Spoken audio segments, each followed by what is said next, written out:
Bismillahirrahmanirrahim. Assalamualaikum warahmatullahi wabarakatuh.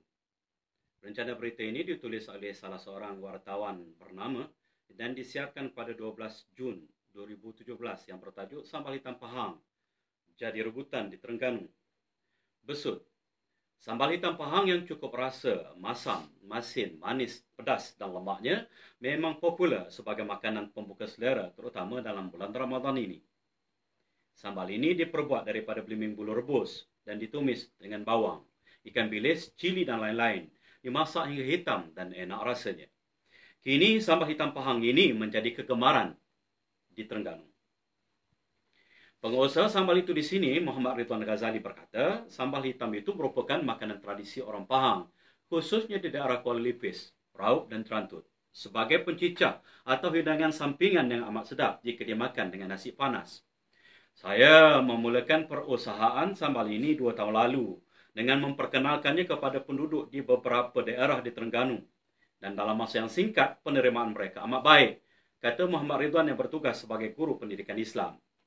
Muhammad Ridwan berkata, permintaan yang tinggi mendorongnya membuka perusahaan membuat sambal berkenaan di sini dengan dibantu oleh isterinya Juhaida Aman, anak kelahiran Besut. Untuk membuat sambal ini, kami memerlukan buah belimbing buluh yang banyak, kerana buah inilah yang menjadi asas kepada pembuatan sambal ini.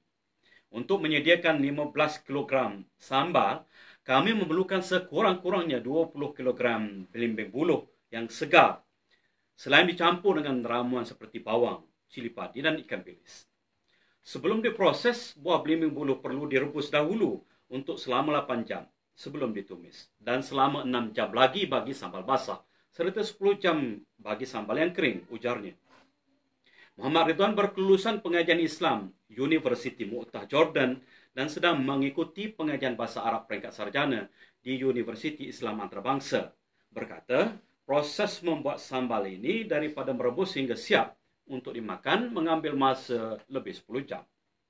Ketahanan sambal hitam ini bergantung kepada lamanya kita memasaknya, kerana ia boleh tahan lama sehingga 2 tahun sekiranya dimasak kering, ujarnya yang juga merupakan guru tafsir Al-Quran di beberapa buah masjid di daerah Besut.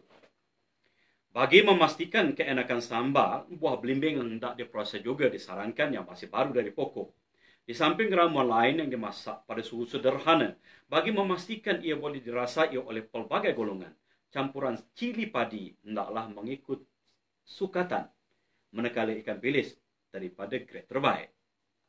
Katanya, atas usaha mengekalkan kualiti sambal hitam buatannya, sambal itu kini bukan sahaja untuk masyarakat tempatan, tetapi juga telah mula dihantar ke Jepun, Brunei, United Kingdom, Mesir dan Jordan.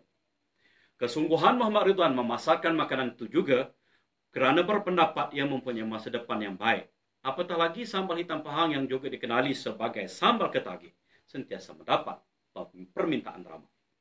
Antara dugaan yang dihadapi oleh Muhammad Ridwan ialah kekangan mendapatkan pahala utama, belimbing buluh, antara 500 hingga 800 kg sebulan.